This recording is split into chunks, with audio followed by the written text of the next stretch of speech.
తాను ఏ తప్పు చేయలేదని కేటీఆర్ స్పష్టం చేశారు. తాను చట్టానికి కట్టుబడి ఉన్నానని, ఏసీబీ నోటీసును గౌరవిస్తున్నానని తెలిపారు. అందుకే లిఖితపూర్వకంగా స్టేట్మెంట్ ఇచ్చానని చెప్పారు.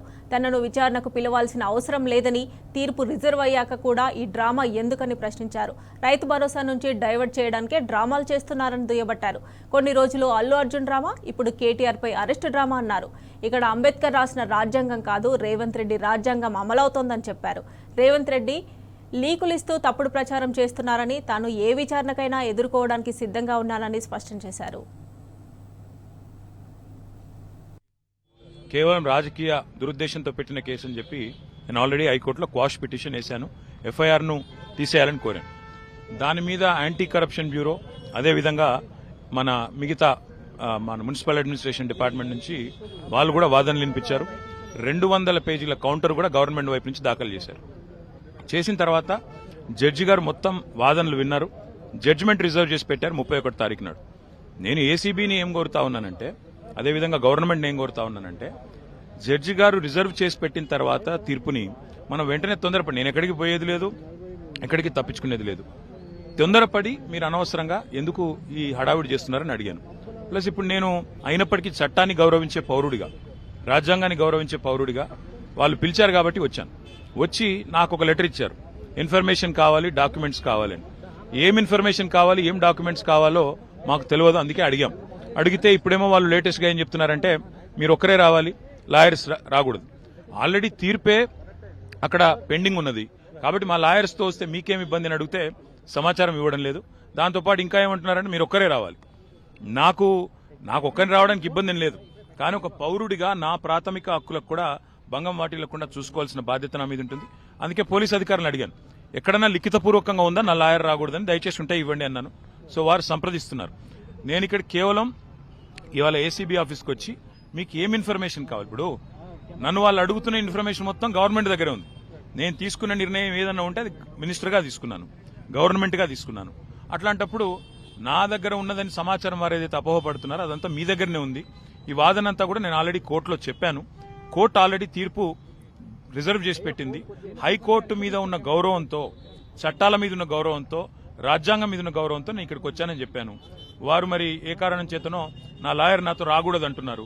మరి ఒక పౌరుడిగా నాకు నా లాయర్ను వెంటబెట్టుకుని విచారణలో భాగస్వామ్యం చేసే అధికారం నాకుందని నేను అనుకుంటున్నాను. లేదు అని వారు అంటున్నారు. భారత రాజ్యాంగం నడుస్తుందని నేను అనుకుంటున్నా. కాదు రేవంత్ రెడ్డి రాజ్యాంగం మాత్రమే ఇక్కడ నడుస్తుంది తెలంగాణలో వాళ్ళు అంటున్నారు.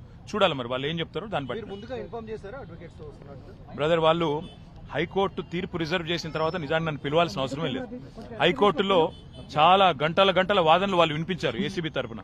ఇవాళ కొత్తగా మళ్ళీ ఇప్పుడు శోధించేది సాధించేది ఏం లేదు.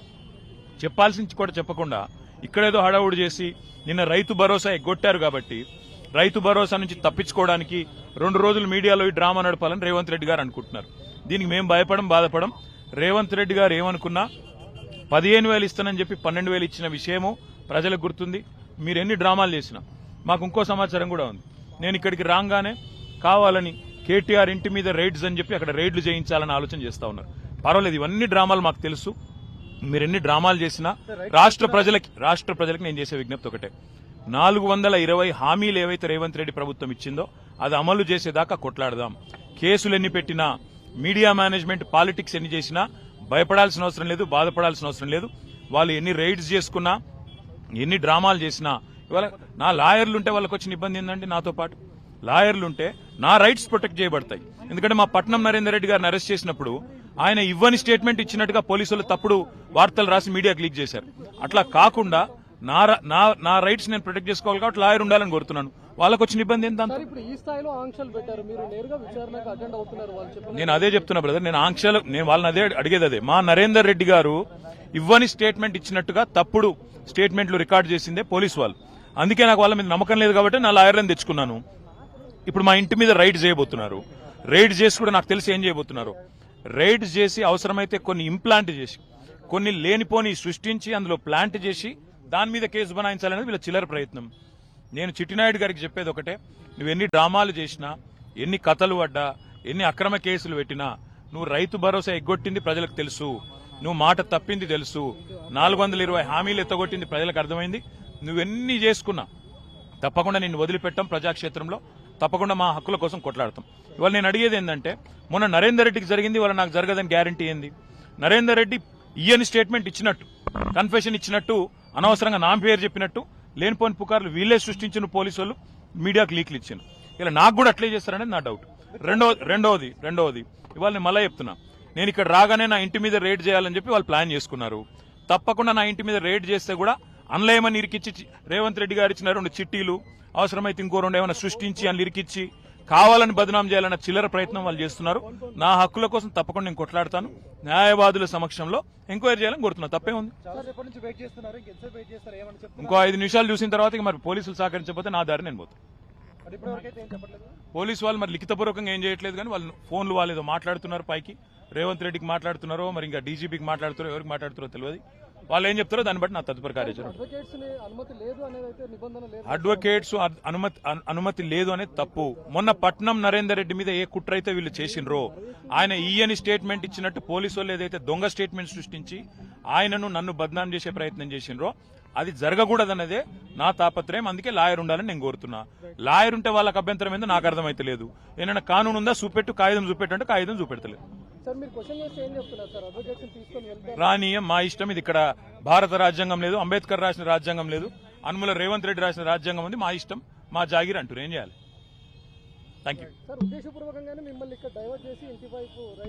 ఇంటి మీద ఇప్పుడు రైడ్కి వెళ్ళడానికి ప్రయత్నం చేస్తున్నారు.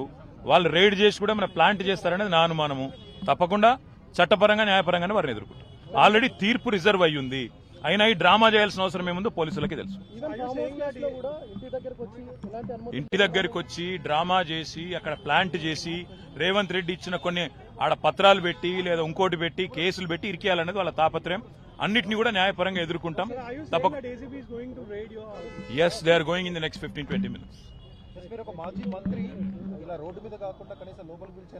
ఇంకా వాళ్ళ విఘ్నత అది. రేవంత్ రెడ్డి గారి యొక్క విఘ్నత, వారి యొక్క తెలివితేటలు. నేను సహకరించడానికి ఇక్కడికి వస్తే నన్ను కనీసం లాయర్ కావాలని నేను కోరేందుకు కారణం ఒకటి. మొన్ననే పట్నం నరేందర్ రెడ్డి విషయంలో వీళ్ళు చేసిన కుట్ర, రేవంత్ రెడ్డి డైరెక్షన్ ప్రకారం పట్నం నరేందర్ రెడ్డి మీద ఇవ్వని స్టేట్మెంట్ ఇచ్చినట్టు అభూత కల్పనలు సృష్టించి, ఊహాజనితమైన వార్తలు సృష్టించి బదనాం చేసే ప్రయత్నం చేసి, ఆయన కన్ఫెషన్ ఇచ్చిండు, కేటీఆర్ ఏం చేసిండని లేనిపోని కథ చేసిండ్రు. మళ్ళీ మాకట్లా జరగకూడదు అనేది నా తాపత్రయం.